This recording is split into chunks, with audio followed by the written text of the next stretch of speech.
ദൈവ തിരുനാമം മഹത്വപ്പെടട്ടെ. ഏവർക്കും ശുഭദിനം ആശംസിക്കുന്നു.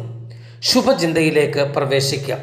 ചിന്തോദ്ദീപകമായ ദൈവിക ഇടപെടലിൻ്റെ ഹൃദയസ്പർക്കായ ഒരു മനോഹര ചിത്രമാണ് നോഹയുടെ കാലത്തെ ജലപ്രളയവും നോഹയുടെ കുടുംബത്തിൻ്റെ രക്ഷപ്പെടലും. ഇത് ഉൽപ്പത്തി പുസ്തകം 6, 7, 8 അധ്യായങ്ങളിൽ പരാമർശന വിഷയമാക്കിയിരിക്കുന്നു. നോഹയുടെ കാലത്തെ ജലപ്രളയത്തിൽ നിന്ന് അന്തർലീനമാകുന്ന 3 ചെറിയ ചിന്തകൾ. അതിലാദ്യത്തേത്, ദൈവിക ഇടപെടൽ കണ്ടിട്ടും തിരിച്ചറിവില്ലാതെ ഓടുന്ന ഒരു ജനസമൂഹം. നോഹയുടെ മാതൃകാ ജീവിതവും ദൈവിക സംസർഗവും കണ്ടിട്ടും കാണാതെ ജീവിച്ച ജനസമൂഹം. കണ്ണും മനസ്സും വിണ്ണിലെത്തിക്കാതെ മണ്ണിനെ മാത്രം ദർശിച്ച ജനം നോഹയുടെ പടുകൂറ്റൻ പെട്ടകത്തിനരികിൽ നിന്ന് നോഹയുടെ പ്രവർത്തികളെ പുച്ഛിച്ചു തള്ളിയപ്പോൾ അവരറിഞ്ഞില്ല അവരെ ജലം മുക്കിക്കൊല്ലുമെന്ന്. സത്യത്തിൽ നോഹയുടെ പ്രവർത്തികൾ അയാളുടെ ജീവിതം പോലെ നിർമ്മലമാണെന്ന് ജനം തിരിച്ചറിഞ്ഞു.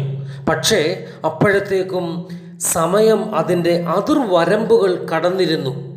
രണ്ടാമത്തെ ചിന്ത, നോഹയും കുടുംബവും സകല ചരാചരങ്ങളും ദൈവസൃഷ്ടിയുടെ പ്രതിനിധികളും പെട്ടകത്തിൽ പ്രവേശിച്ചു. 7 ദിവസം പെട്ടകം അടഞ്ഞു കിടന്നു. ആ 7 നാളുകൾ നോഹയുടെ ധ്യാന വിഷയം സൃഷ്ടിയുടെ 7 ദിനങ്ങളായിരുന്നു. ദൈവം സൃഷ്ടി ചരാചരങ്ങളിൽ ഇടപെടുന്നതിനെക്കുറിച്ച് നോഹ ധ്യാനിച്ചു. 40 നാളുകളിൽ നിർത്താതെ മഴ പെയ്തു. ഭൂമിയിൽ ഉറച്ചു നിന്ന പെട്ടകം വെള്ളത്തിൽ ഉയരാൻ തുടങ്ങി. പരസ്പര സ്നേഹത്തിൻ്റെയും കരുതലിൻ്റെയും സഹവാസം പെട്ടകത്തിൽ ജന്മമെടുത്തു.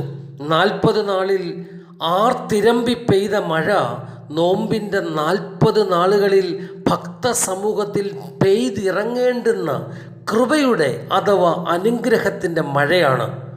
നോമ്പ് എന്ന അനുഗ്രഹീത മഴയ്ക്കായി നമുക്കും നോഹയെപ്പോലെ കാത്തിരിക്കാം. ദൈവ സൃഷ്ടിയുടെ സാഹചര്യങ്ങളെ അനുനിമിഷം ധ്യാനിക്കാം. 3, നോഹയുടെ ജലപ്രളയ ശേഷം പെട്ടകം ഉറച്ചത് ഒരു വൻ കൊടിമുടിയിലായിരുന്നു. നന്ദി സൂചകമായി നോഹ ദൈവപ്രീതിക്കായി നടത്തിയ പ്രഥമ ബലിയർപ്പണവും ആ കൊടുമുടിയുടെ നെറുകയിൽ സംഭവിച്ചു. സകല മനുഷ്യകുലത്തെയും രക്ഷാപാതയിലെത്തിച്ച് അത്തരത്തിലുള്ള ഒരു കൊടുമുടിയിലേക്കാണ് ലോകരക്ഷകൻ സ്വയം യാഗമായി തീരുവാൻ ഒരുങ്ങിയത്. സമാനതകളില്ലാത്ത ഈ ബലിയർപ്പണം പാപമഴയിൽ നിന്നും തൻ്റെ സൃഷ്ടിയെ വീണ്ടെടുക്കുവാൻ ഉപകരിച്ചു. 40 നാളിലെ മഴ പോലെ നാഥ, ഞങ്ങളിൽ 40 നാളുകളിലും നിന്റെ കൃപമഴ വർഷിക്കണമേ. ഉയർന്ന കാൽവറി മലയിൽ ആ ഗുരുനാഥൻ ബലിയർപ്പിച്ചത് ഈ കൃപയുടെ നിന്നുപോകാത്ത മഴയ്ക്ക് വേണ്ടി മാത്രമാണ്. തീർച്ചയായും ആ കൃപാധാര ഞങ്ങളിൽ പെയ്തിറങ്ങണമേ. ഏവർക്കും ശുഭദിനം. നന്ദി.